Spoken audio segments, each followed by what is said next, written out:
everybody, this is Corinne Forrest, and this week I'm going to be talking to you about why we even bother to discover our purpose.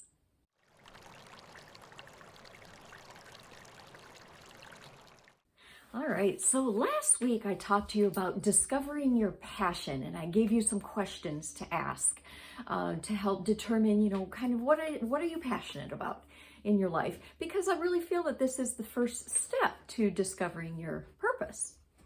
Well, a lot of people say, I got enough on my plate. I'm trying to get ahead at work. I got a job. I'm raising a family. I'm taking care of a house, maybe parents. I got plenty on my plate. So why bother looking for my life's purpose? Well, I want to tell you that determining our life's purpose is not a luxury or escapism. It can actually lead to our greater life satisfaction, a more successful, more meaningful life for us. As humans, we are hardwired to be valued and contributed. We evolved that way because the more members of the tribe that contributed to the health of the tribe, the greater the chances are that that tribe was going to survive. So we're hardwired to be valued and contribute to the whole.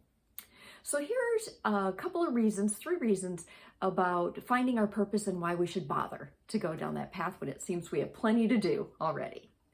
So the first one would be unlocking your potential. So the passions that I talked about last week, it's important to identify them so we can start to build on them.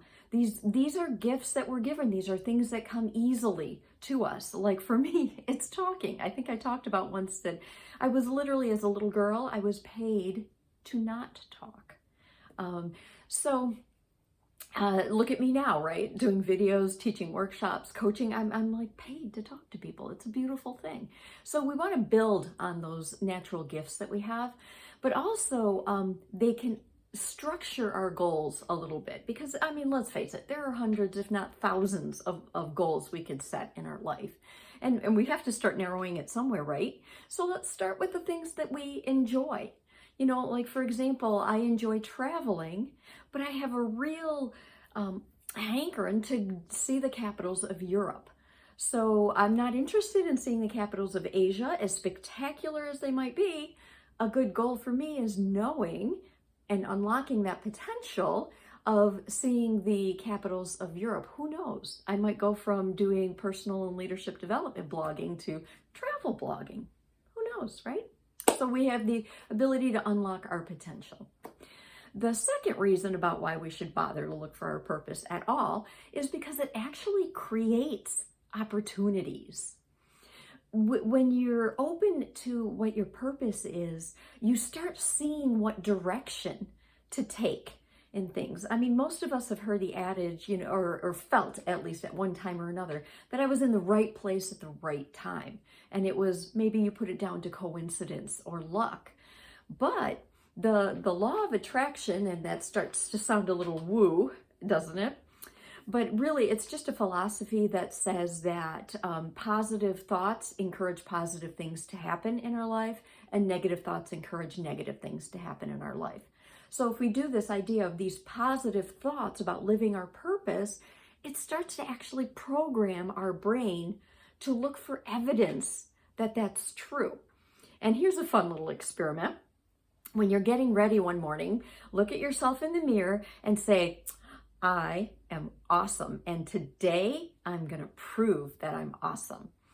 And then all throughout the day, you'll find all these little instances where you get to say, I'm awesome. And they could be really simple, like, look how awesome I poured that cup of coffee without spilling it. Or it can be bigger, like, look how awesome I handled that irate client. Or look how awesome I handled that difficult conversation with my teenager. But the whole point is that positive thought programs your brain to look for positive things out in the world. And when you do that, you find them.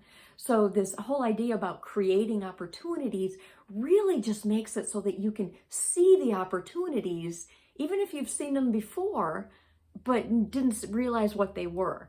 This new positive mindset about your purpose will help you see them for what they are. And my third and final reason about why we should bother to look for our purpose in life, is we can have a positive impact on the world. Remember, I went back to say, I said earlier that we are hardwired to be valued and contribute to the health of the tribe or the herd, as the case may be. Well, we want to, it's part of our makeup. And so we want to be the change that we want to see in the world. That was a Mahatma Gandhi saying, and it becomes part of it. But we need to be careful here that we don't compare our impact on the world against other people's impact on the world. You don't have to be Moses, who was called to free an entire people. You can be like Melvin, who was called to clean up the trash on his street once a week. And Moses and Melvin are equally valuable in the world. There is no worth ladder in the world. We're all 100% worthy. So no matter where your impact is, it can be on your family, on your garden, whatever it is, don't compare it to other people. I mean, I have a client who loves to build wells in African villages to bring clean water. More power to her, but that's not my calling. I'm much more called to help the animals and the environment. Doesn't make me any better of a person, doesn't make me any worse. We need all the callings in the world. So by going on this journey to discover our purpose, we can have that positive impact on the world. So I'm going to leave you with this from the lighter side. You can tell a man that there are 300 billion stars in the universe, and he'll believe you. But you can tell him that there's wet paint on that bench, and he'll have to touch it to prove it to himself. So with that, I will leave you and have a great week. Bye-bye.